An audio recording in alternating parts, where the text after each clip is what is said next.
Warning: the following podcast contains violent scenes that may be unsettling to some listeners. Listener discretion is advised. I'm jumping in here real quick to tell all of you that this episode and those after this one will contain spoilers for Ghouls, Fatal Addiction, Servitude. If you haven't listened to that yet and don't want to have spoilers, go ahead and listen to Ghouls, Fatal Addiction, Servitude first, and we'll see you back here after that. In the cold winter of 1989, a Sabbat pack, who has suffered an immeasurable loss, is given an ultimatum. Go to the Twin Cities of Minnesota, investigate why a deeply embedded pack has stopped reporting back, or meet their final death. This is Vampire the Masquerade, Twin Cities by Night, Sorrow, a tale of loss and regret that follows the Sabbat pack known as the Nothing.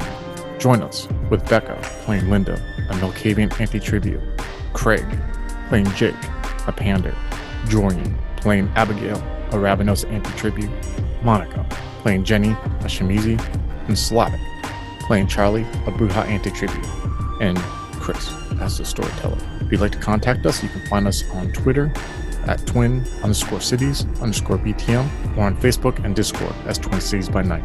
We hope you enjoy. All right, so where we left off, Abigail, Linda, and Jenny, you were in this hotel room with this individual, this 6'2", slightly overweight, has long, greasy black hair that goes down to his shoulders, sort of balding on top, has a thick black beard, had one intense gray eye. The other was recently put back into his eye socket by Jenny. There's scar tissue that is all over his chest. And there was even scar tissue that completely covered his empty eye socket. You're able to piece together, Jenny, from this interaction that you had with him, that in that blood of his, carried on from generations, being tied to your clan, being tied to the blood, that he had the ability to somewhat heal himself a little bit. When you are done putting that eye back into him and your fingers slowly come out of his flesh, and you see the eye adjust itself as it focuses on you, and the pupil dilates a little bit, you can see straight into his chest because you're about chest height to him. And you see the pink scar tissue that goes along it, and you realize that he slightly has the same abilities that you have. What are you thinking at this moment when you're looking at him and looking at his chest like that after you've done your work on him? Jenny is trying to think back to everything that was learned from Felix mostly, but also Paya, trying to see if she can figure out what this man is, because he doesn't feel like kin. He doesn't feel like the undead, but he also has abilities that no regular human should ever have. Yeah, you know, and in game terms from last session, we had you roll perception and occult, I believe, and you're able to tell that he is what's called a revenant, where basically he is from a family, a long line of people who are mortals who serve the Shimize clan, where through blood being introduced, almost like in a process of ghouling and through breeding, that these lines of mortals are tied to your clan, and his is one of them, where they have a very minute ability with the blood, but they are still mortal. And sometimes they are brought over. You know, he said that this goddess of veneration who he served was his great-great-great-great-grandmother and was brought over. So she too was a revenant at one point before she was embraced. But you know, though, that for a lot of people in the Sword of Cain, having a ghoul like that is kind of looked at as taboo. That may happen, but it's not something that is common, as you hear from these quote-unquote kindred that you've heard about that are in other cities who are part of this other political organization who have different belief structures. But that's what you know while you're looking at him. What are you going to do? Jenny is staring at his chest and then looking at his eyes. And part of her knows that his very existence is sort of taboo. It's no in some ways, but part of her sees him as an asset, not only information-wise, but at the end of the day, all four of us are fresh blood. He not only has been around longer, he knows the territory. He may help us. So Jenny kind of wants to keep him with her. Yeah, and you know that this is different than what you've heard of these, you know, kindred or what you were told in the Montreal maybe by Paya and Felix about how kindred take these mortal pets and try to pretend they're mortals. But you as a Canite, you know that this line that this man is from has specifically been bred and molded to serve your clan. As well as you know your clan. Again, these are all stories. These are all things that have been passed down verbally from one mouth to another to you. And now you're kind of seeing it in stark reality in front of you. And you see when he's looking down at you, though, he has this, lack of a better term, of reverence when he looks at you. You know that he feels drawn to you. He knows that you are greater than him. He knows your nature and he respects it and he almost adores it in an unhealthy way. He even kind of slightly shakes while staring down at you while his body is still recuperating from the shock that was, his eye being introduced back into him. Something where a normal mortal would probably go into shock or have serious psychological damage from having someone shove their fingers into their eyes like that. This man almost looks as if he's been touched by a god. A gift has been given to him. One god that he served, he knows is dead, but now another opportunity may lie before him to serve another. Maybe to get in good graces, maybe to be brought over like you at one time. So he's staring down at you. You can smell the rank breath that still has the fumes of the cheap whiskey that he was drinking before you offered to give him back his eye. And he's panting a little bit, almost like that uncomfortable moment where you are with a lover for the first time and you don't know if that boundary is going to be crossed. You see that he's staring at you like that. Now, of course, I'm not saying you feel that way, but you can see there's an intensity with him right now when he looks down at you. What are you doing? That sort of intensity does make her uncomfortable, makes her a little awkward, especially since previously he threw himself at her feet. So she's trying to keep herself distant from him, but at the same time, she's thinking, we can use this guy. At least he knows the area better than any of us know the area. He may have local contacts. He's someone that we can use to either get more information or do tasks for us during the daytime where we are unable to. So she keeps her arms out to give him some distance, and she'll say, look, I appreciate your dedication to the clan. I appreciate your reverence, but I am not your mistress, and I require space. You cannot cling to me. I don't want you breathing on me. I require your respect as much as I will give you my respect. Is there anything else that you haven't told us, or otherwise we'll be on our way? You see there's a moment where he collects himself, especially with your words. Not that they sting, but they put him in his place and he knows his place. So he takes his right hand and he puts it through his greasy black hair to almost get it out of his eyes to recollect himself. And he takes his other hand to form it back there and he puts his arms down and he takes a deep breath. Yeah, I understand. All I know is what I told you. I could show you where that place is, but if you want me to serve you, I will serve the blood. Or I'll go back to Georgia where I'm from. If that's what you want me to do, I can catch a bus and be out of here. It's whatever you want from me. I serve you and I serve the blood. Who's the guy in the bathroom? And there's a moment where he kind of looks... It's almost like when you caught your kid doing something that was wrong. Or you ask him, you kind of know there's a second where he's trying to think of excuses. You see his eyes, they roll up and jet back and forth like he's thinking. He looks down at you and you kind of sense this sense of relief because he knows he's about to just tell you the truth. I have urges. He's my thing. You just killed him? No. He says no, and you see a smirk come across the corner of his lips as he looks down at you. I want you to tell me exactly what you did. I mean, there's a moment where he eyebrows raised inquisitively, and he's like, I had my fucking way with him. I had to keep myself occupied here. Is that wrong? I got urges. Jenny's going to take another step back when she hears that, and she's just going to shake her head a little bit in disgust. And she's going to say, so there's nothing with the man in the bathroom connected to your mistress's disappearance. Otherwise, what you do on your own time doesn't reflect on us. No, he has no connection to her, but he has a connection to me. She's going to look around at Linda and Abigail and kind of raise her eyebrows a little bit to show that she's very uncomfortable here. When you look over to Abigail, her eyes are not normal anymore. Her eyes are a little bit bigger than they should be. Do you all want him? I offer him to you. He can be my offering to you three. I have no need for him anymore. I'll find another one. They're a dime a dozen. Jenny is now completely out of her element. She's looking at this disgusting man. She knows what's happened in the bathroom, and now Abigail looks like a cat who's seen a ball of yarn or an injured bird and she's ready to pounce. She knows that once Abigail gets into that mood, there's nothing she can really do to stop her. So she's going to look at the man and just shake her head and say, head on outside. Linda, you're coming with us. We're going to check on Jake. Abigail, just make it quick. Don't be too messy.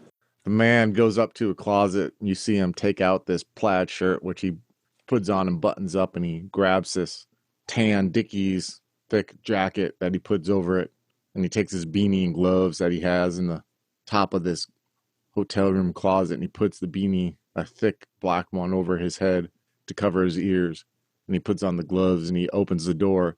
And he just like kind of waits for you, Jenny, to walk out as he holds the door. Jenny is going to gently hold Linda's hand, turn around and walk outside, say, let's go, Linda. Let's go see how Jake is doing. Linda will firmly hold onto your hand, just kind of being that reassuring presence to you. As he opens the door, Abigail, you feel the cold wind kind of blow in. It's not snowing, but you can feel the crispness of the outside as they both, Jenny and Linda, walk out. And you see this man who's holding the door turns and looks at you. And there's a moment where you kind of feel a connection with him, Abigail. He has that same look of serving that he gave Jenny, but not on that weird existential level that he had with Jenny. But he's looking at you, and there's almost a nod he gives you, like enjoy, a nod of appreciation, as he slowly walks out the door and shuts the door behind. Abigail, you're standing in this room by yourself, but not 5 minutes ago, you were stopping Jake from attacking that man. You see these empty hotel plastic cups that are either serving as ashtrays or have remnants of cheap whiskey in them. You see that mirror that was taken down and put on that round little table that has lines of cocaine that are still somewhat on there. The TV's still on as you glare at the TV and you see local news on, but the volume's down. And you can still smell that iron magnetic smell of semen and sex that wafts in that room, along with the body odor, sweat smell, like the windows hasn't been open. What are you doing right now? What's going on in your head? Don't think there is much going on in her head. She looked at the guy leaving the room and then snapped right back, looking at the door to the bathroom. Her feet didn't move an inch. So slowly, but very sure of herself, she is stepping towards the bathroom, not paying attention to anything else in that room anymore. So you walk towards this bathroom and you walk by the bed's on the right of this room, and like the TV is on like this dresser on the left. You walk towards the bathroom and there's a little mini fridge that's on the left that you walk past, and you see to your right, there's a door. That's the bathroom door. And you can see the cheap wood that it's made out of. And you hear from within it a slight whimpering, a muffled sound. Your hand reaches out on its own accord almost and grabs that cheap brass knob and slowly turns it and pushes this door open. When the door opens, straight ahead you see a tub that is along the wall. And you see what you think is a grown man that's in the tub. You only see his shoulders and half his chest as he's like leaning against the wall of the tub. His feet are hanging out of it towards the faucet and that cheap stainless steel. You see his face looks battered and bruised. His eyes look swollen both, and his nose looks busted. His lips look all thick. He has blonde, stringy hair that is somewhat longer, like the man that you just saw, and he has a beard that seems to be thinner that's going around his jaw. If you were to try to guess his age, you would assume that he might be in his late 20s. You smell fecal matter coming from the tub along with blood and the smell from that room. And as the door opens, you see the figure kind of like slowly tilt his head, and you just see him like looking at you, and he can't really focus. He can't even really make out his eyes because his eyes are so swollen and shut. And then you see his mouth open a little bit, and you see help as he kind of says out of his throat, I need you to roll me a self-control roll, please. Difficulty 6.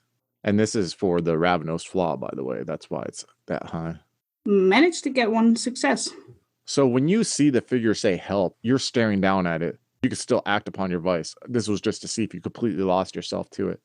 And you see his figure When you open the door and you step into it, and that sharp fluorescent light casts upon this figure in this tub, it's a different lighting than that was just out there in that room. It's more sharper, more bright, more alive. And when that figure turns and says, "Help," it kind of echoes a little bit through this bathroom on the cheap tile, on the linoleum of the sink and the toilet that's to the left of the room.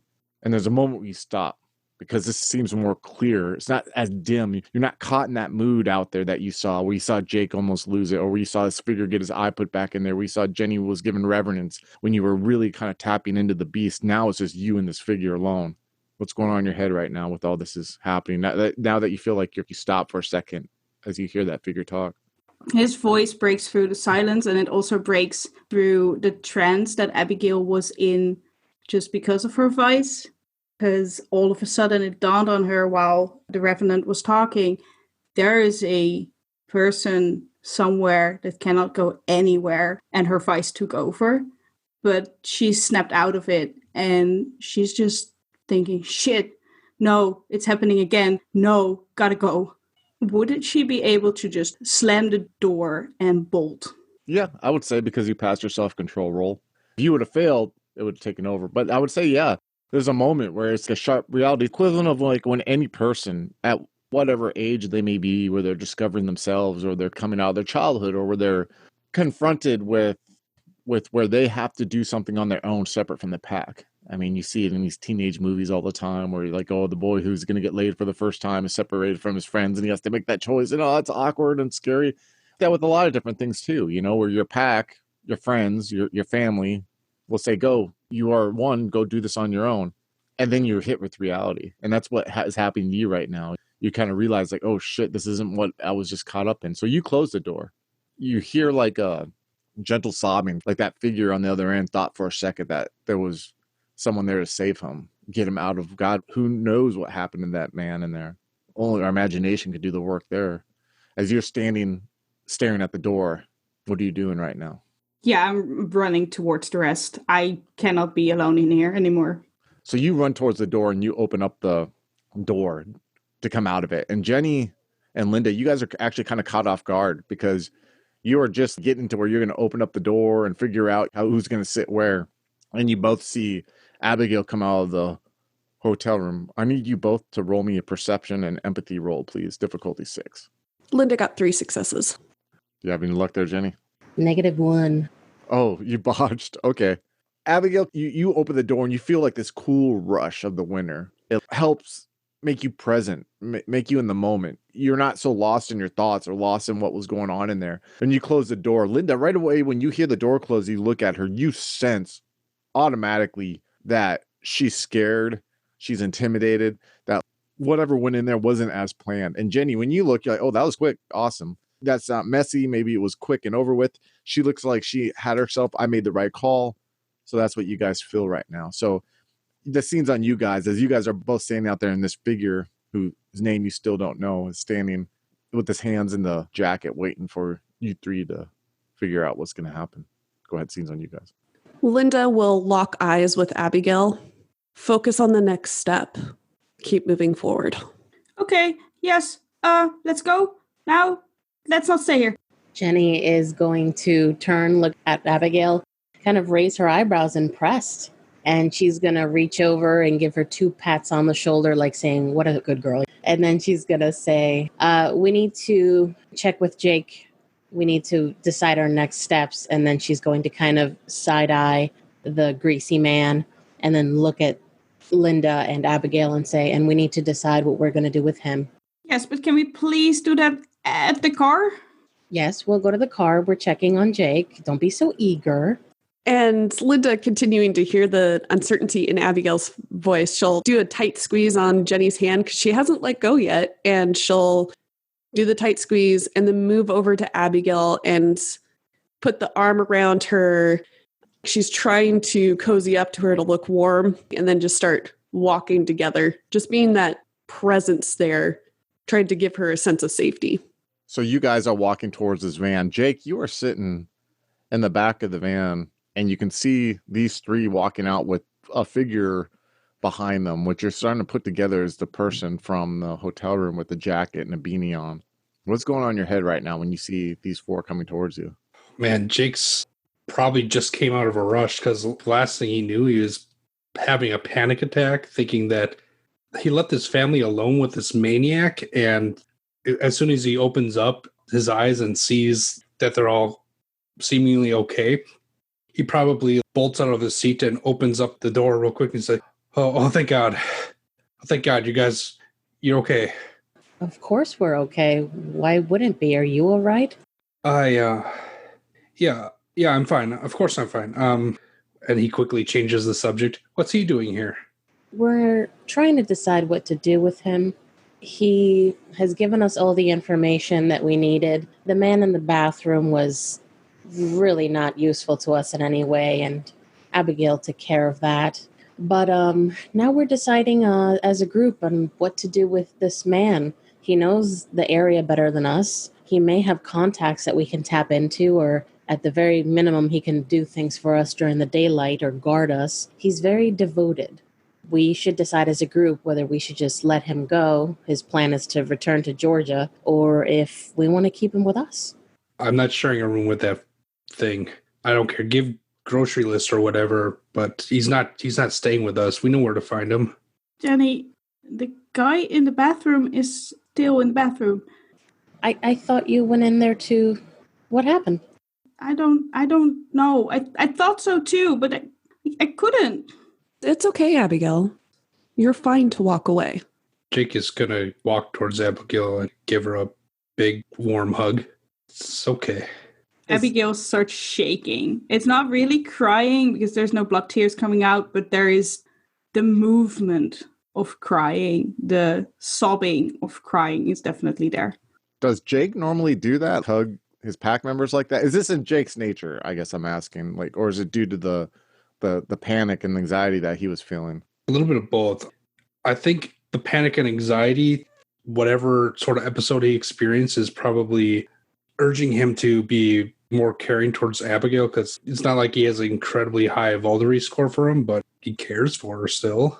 Yeah, for sure. So on that note, I'm going to have Linda and Jenny again roll the same roll that you roll, perception and empathy roll, please. Difficulty 6. Would this fall under insightful for perception or empathy for deep motivations? Yes. 3 successes. So if I'm doing math right, I think that's only 1 success. If you roll a 10 and then roll 1 afterwards, it doesn't cancel anything out. So okay, then 2. You both, and I would think you a little bit more so, Jenny, because of the connection you have with Jake, can tell Jake is being clingy right now. And Jenny, you even saw a little bit of that when he like slid open the van door and was like, oh my God, where you guys are. Something's going on with Jake right now.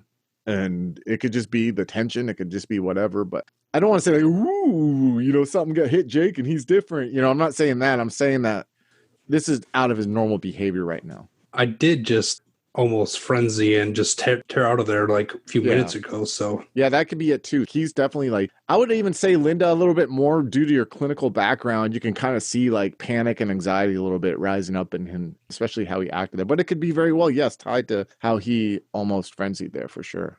At seeing Jake hug Abigail and Abigail say that she didn't take care of the man in the bathroom, Jenny takes a second to kind of collect her thoughts to see what's really going on.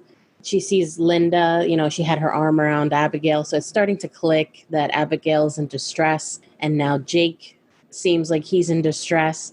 Since to Jenny, Jake is her partner and Abigail's almost like her daughter now, she's a little bit upset with herself for not having seen something that even someone like Linda picked up on, and half the time her head's in the clouds. So she's going to walk over and do like a little group hug with Jake and Abigail, even though her arms don't quite fit around them both because she's so lanky. So she's going to hug them both and she's going to say, Abigail, it's okay. He'll probably die on his own, or someone will come find him. He didn't see who we were. He doesn't know who we were. It's fine that you didn't do what you wanted to. It's fine. It's probably better even because there's less cleanup for us to do.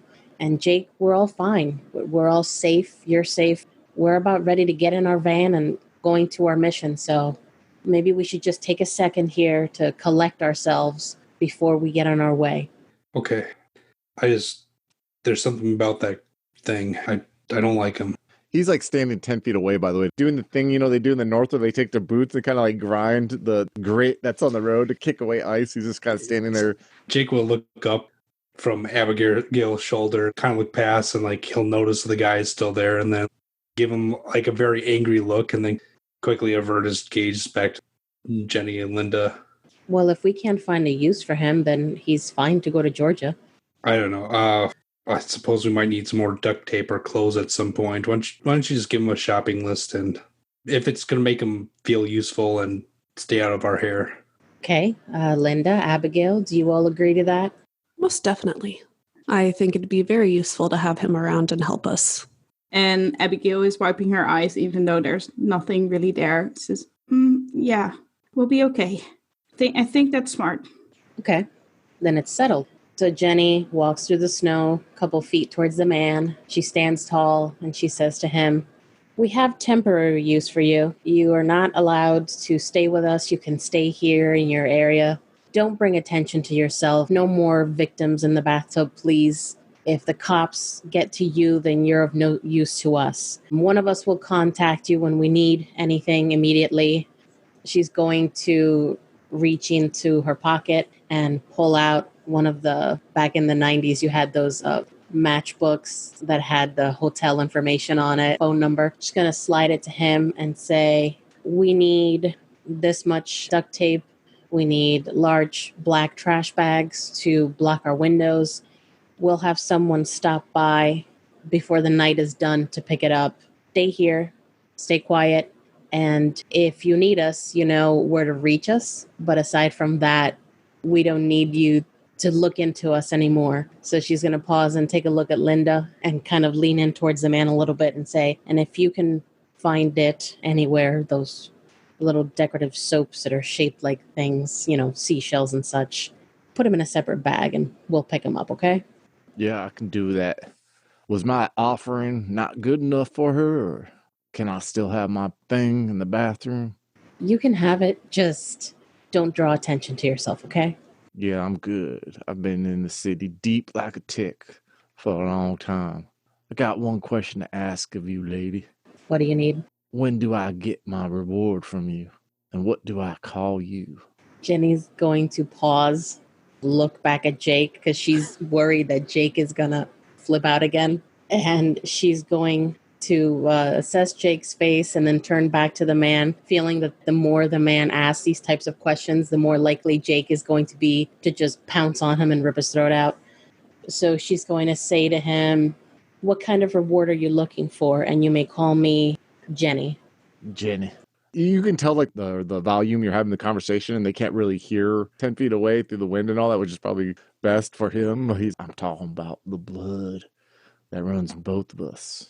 I yearn for I haven't had in a quick minute since my goddess died, disappeared. I need it. Jenny's going to nod. For some reason for her, since she drinks blood, it's really not a big deal to her. She's going to nod and say, "When you get our things, I'll come by and pick them up, and then we'll do our exchange." Okay. And you see, his look lingers down at you. In that room, he was in total reverence to you. But now, standing out in the real world in the cold, having you ask of things and knowing that he's going to get something in return, you could see like he's looking down at you almost like, not in like a total sexual nature, but in the fact that like he knows you are trying to put this very business transaction. You give me what I need, you'll get the blood. But he knows, and even you know, but he knows that this blood is more than just a transaction, that this blood is the core of everything, and his life and his bloodline and his family and you and your existence and the existence of your pack. But he sees that you're trying to put this business ring on it, and he's looking down at you, not disrespectful, but with a smirk, because he knows that this coding you're trying to put around it to protect yourself and to keep it at whatever level you're trying to keep it at, he sees through it, and he knows it's just that. And he just nods to you, and he turns around and he walks back to the hotel room. And you see him like take out keys out of his pocket, and you see him unlock the door, and you see the door open up, the light come out, then the door close again as you're left there 10 feet away from your pack. So what are you doing right now? Jenny feels kind of the chills. This guy is just so gross. She's going to turn around first, and she's keeping her face very neutral, very businesslike, as you said. And she's going to first look at Jake and then at the other two. and she's going to rub Abigail's back gently as she talks to the other two and say, I sent him out for the essentials. I'll have to come to pick things up before the night is over. He knows that we're staying at the hotel, but I didn't tell him exactly what room, etc. So I think it'd be best that way. I don't want him knowing exactly where we are, but he does have the phone number in case he needs to phone us and reach us if we happen to be in the room. Let's follow up on some leads, and before the night's over, I'll come get our supplies and meet you guys back in our room. What did he know? He didn't tell us anything of importance other than he gave us a place that we should look into, and we'll discuss that in the car. I don't feel exactly safe talking about it out in the open. Abigail can fill us in. All right. And Jake will break away and open up the doors, let probably Linda back into her seat. You hear the door of the van slide and lock into place. Linda sitting in that middle back seat. Jake is in the back. Abigail's shotgun. Jenny, you start up the van. You can feel the heat coming through the van heater as you guys slowly drive out of this parking lot. Where are you heading right now? Are you heading to the location on the map that he circled off where he said that he would drop off this goddess of veneration? I'd say it probably is like 10:30 right now. Oh, we have plenty of time. Yeah, I would look around, and after Abigail catches Jake up with what happened after he left, I think our next bet should be to follow on that spot that he gave us. We have plenty of time. Yeah, I think so too. Oh, and Jenny, I know you said that you would pick up the stuff, but it doesn't feel right if you go alone. So please take one of us with you. Yeah, it's not a bad idea when you say it. Jenny's going to be quiet for a moment because on the one hand, she agrees with them, but she doesn't want Jake anywhere near this guy, and she can't afford to have Abigail near that guy in the bedroom. So she's going to look in the rearview mirror at Linda just sitting in the middle of the back seat and say, Linda can accompany me. It'd be nice to have some time one-on-one. Jake will nod approvingly at this. Abigail will look down at her hand and say, yeah, I get it. Yeah, that seems right. She's going to reach over to Abigail and pat her on the knee and just whisper to her, look, you know I'd bring you, but your Baba right now, he's not well, and I need you to be the one to make sure that he's okay, all right? I can't have you with me and leave him behind with Linda, and if something were to happen to him, I'd never forgive us. So you need to be the one to take care of Baba while Linda and I go pick up the supplies, okay? Yeah, I'll take care of Jake. So you guys, to reaffirm what was discovered when you talked to this man, just to kind of clear it up in your memories, he said he served this goddess of veneration, who at this point, if people don't know, players all know, but listeners don't know, is the figure that was in Ghouls' Fatal Addiction Servitude that was in the trailer.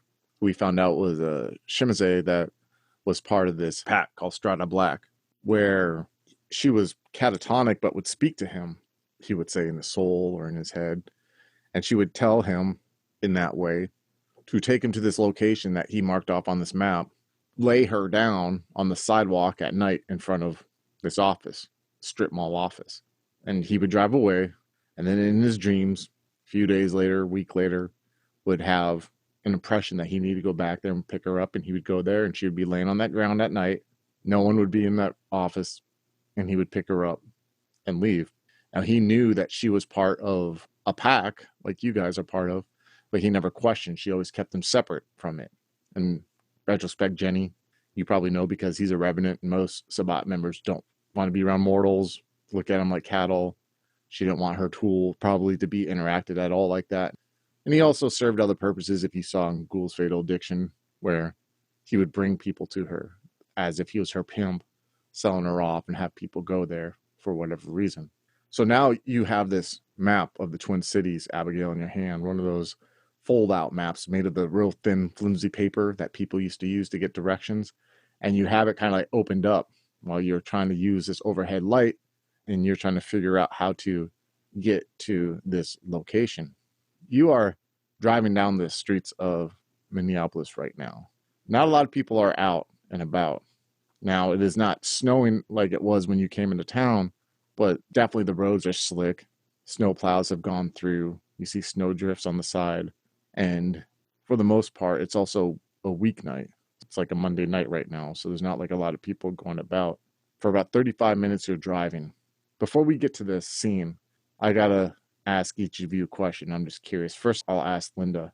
Linda, what's going on in your head right now with all the stuff that you have found out, the room, the encounter, the role, seeing what you saw as you're sitting there and Jenny's driving? What's going on in your head right now? There's a swirl of stuff. At some points, Linda will be thinking about, what we're doing next, focusing on, hey, this vampire is dead, but that doesn't mean the pack. It's like, what's going on? That sort of stuff. And then as she's looking between her pack mates a little bit, and like occasionally she'll look back at Jake, just kind of check up on him, just to be aware of what he's doing.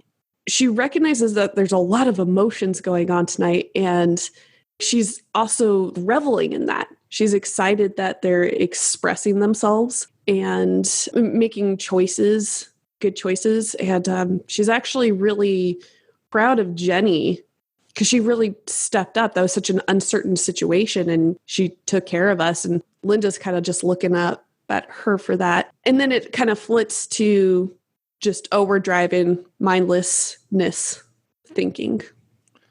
The whole point of seeing them show another emotion other than sorrow that they were showing. I know it sounds crazy, but Jake being anxious, Jenny being empathetic, Abigail being like, what is different than like the flat pattern that you guys were feeling. Not even but the night before. This kind of this not being stuck in mud. You said when you all were tasked, like, this is good, it'll get us out, this is a new beginning, all this stuff. And now you're seeing people coming out of their shells emotionally and showing something other than depression or whatever. And it excites you because that's your medium there. That's your currency.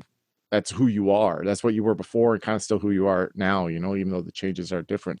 Abigail, what's going on while you're trying to navigate for Jenny? Like, what's going on in your head? Abigail is trying to move forward. She almost lost herself again, and that's just not a feeling that she really enjoys. It's a need inside of her to kill, but it doesn't mean that she enjoys doing that. So she'll try and stop that as much as possible. So there's that, and a little bit of guilt towards her pack for not doing what she set out to do. But she's trying to keep distracted by looking at the map and trying to figure out the city. That's the thing, too. How long can you run away from? Do you have the energy to do this for eternity? Keep running as long as she can. Yeah. And I'm sure it's pretty fucking scary. Like, what happens when you're not running? Are you not supposed to run? I mean, if you look at that little boy who brought you over and the visions that you saw and the spiel that you're given about adding to the collection of faces and adding to the collection for a greater cause, that it's your curse to bear for what you do. I mean, that's scary because you're kind of like fighting against fate right now. While you're successful right now, there's a lot of nights that potentially are in your future there. And there's only so many maps and only so many places you can keep yourself distracted with before it'll finally catch up to you. Poor Abigail. Jake, you're in this back seat right now. What's going on in Jake's mind? Jake at this point is probably trying to hide his emotions because he kind of like missed the big thing that and revelation that happened in the room, but now he's back and he's anxious. He doesn't like this new tool that the pack seemed to have picked up, but he acknowledges that, yeah, there's useful purposes of have someone who's able to make daytime Walmart runs, but he doesn't like it. In his mind, we're just driving to this place that this wretch just pointed out on a map, and he doesn't know what we're going to find. There's just a lot of unknowns, and he feels just really anxious about everyone else going into this, but he doesn't want to show that off. Is his anxiety like doing the whole spiraling, taking one little thing and going, what if, and kind of spiraling out that way? Or is it just a general sense of, like I said, unease and not rooted, being in a strange land, right now, in a strange vehicle, going to a strange place kind of thing? Yeah, I think it's more the general one because he doesn't know what they're going to find, and part of him wants to just not find anything so they can just report back and go back to living their lives. But he knows that they have to do something or else there's this big bad archbishop that's probably going to kill him. So is Jake in a way grateful for his existence before this night? Is that in a roundabout way making him kind of wish, oh God, I wish I could go back just to being a blood-sucking vampire in the city. Is it a way for him to start accepting like his nature, being confronted with this upheaval right now? Or is he not at that stage yet? I don't think Jake knows what he wants. He knows he wasn't happy playing house. He knows he wasn't happy being told what to do. The only times he feels really happy, or at least not angry or penitent or whatever, when he's lying in bed with Jenny or talking to Linda about God knows what. It's a weird feeling for him, and he doesn't like being the guy who's showing the weakness of not knowing what to do. So in this car ride, would he be trying to actively hide how he's feeling, or would he be trying to find comfort in like talking to Linda, or trying to, like you said, you talk to him, it brings you comfort, but then you also said earlier you're trying to like kind of hide your anxiety right now, how you're feeling. He's actually wanting to talk to Abigail about Linda's episode the previous night, so that's kind of making it hard for him to converse with Linda, but now then Abigail just seemed to have her own episode, so he's not exactly sure how he's going to approach this, because it seems that half his pack, or all his pack now, including him, are just being torn in different directions, and he just doesn't like the feeling, so he's probably plucking random strings on his guitar, trying to tune it even though it doesn't need tuning or something. I would say almost it's like making the anxiety worse. I can't talk to her now. I can't talk to her now. Well, I can't talk to her now. Now it's just me here. It makes that you feel kind of alone right now, even though you're with your family. You're sitting in the back with this guitar and you kind of feel a little alone, I would say. Oh, for sure. And that's mixed with the point that he doesn't want to leave them alone, because that episode he has, just, he feels that if they separate, it's going to be his fault if something happens. Yeah, that's some deep shit, man. Jenny, you're at the steering wheel. You've had a crazy night. Found out a lot about your clan, a lot about what's tied to it. You find out you have power over others, but there's others that creep you out even still, though, when you have power. You're seeing Abigail and Jake kind of having this weird breakdown a little bit. What's going on in your head right now? Jenny feels a little bit of conflict. On the one hand, she is so proud of who she is right now, and she doesn't understand why Jake and now Abigail are kind of resisting their nature. She really does see people as nothing more than cattle, so she sees them as expendable. Jake, it frustrates her because she just can't get through to him, but she thought that Abigail was at least coming into her own, and she sees her sudden fear and hesitation as a possible setback. So Jenny feels, as kind of the matriarch of the pack, that she's sort of failing Jake and Abigail, either not by leading well enough through example, or by not helping them in the way that Linda can, by talking to them and helping them to sort their feelings. But to her, it sort of seems that Linda helps them, but in a way that sets them back. She helps them towards humanity and that human mindset, rather than understanding we are above them. So she's frustrated kind of at all three of them for different reasons. She's frustrated at herself. And the more she drives, the less anxiety she has about getting to their destination, because she's eager to do something that will get her mind off of this. The one thing that's really just kind of stuck in her head right now is that she has to, at the end of the night, go back to this seedy individual and give him her blood. That's something that she hasn't done before. And just the thought of his greasy mouth anywhere near her is just really triggering her. So she's trying to figure out a way to just cut herself, maybe give it to him in a spoon. I don't know. But she's having a rough time with the idea of sharing her blood with this nasty man. And that's currently what's on her mind. You find yourself getting off this highway as Abigail's pointing at exit 62. As you get off exit 62, you feel the vehicle curving a little bit off this off ramp. You feel that you have good control of it. You slowly get off this off ramp and you start going down the street, and you look to the left, to the right, and you see these businesses along both sides of the street. Most of them are shut down, but you see some neon signs. You see this Walmart as you drive by, then you see like a dentist shop, and you see other kind of shops to the left and right. This has a feel of like where you came from in New York. You can find areas like this all ingrained into the American environment, into the American landscape. Your minivan traverses the street like it belongs, even though the hours are different. And slowly, as you are looking, Abigail, out the window, you see that this address comes upon this strip mall that's kind of at the end of this street. But it's an abandoned strip mall. You see that there's a parking lot with no vehicles.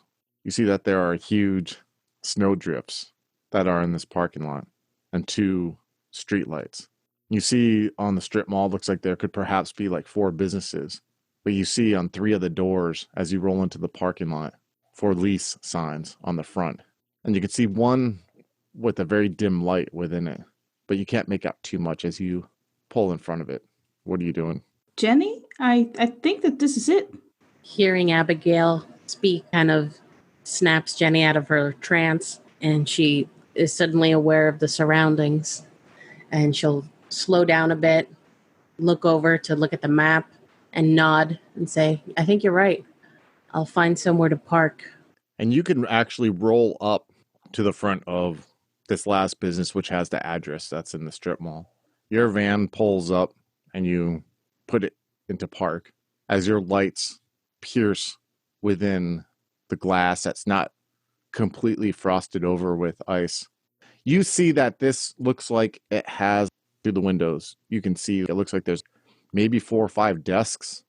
You can see some filing cabinets.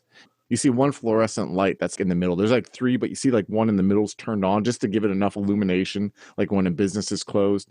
And you see there's no signs or indication of what this business is. You don't see anything like hours, anything like that. You just see that there's like 4 or 5 desks in there.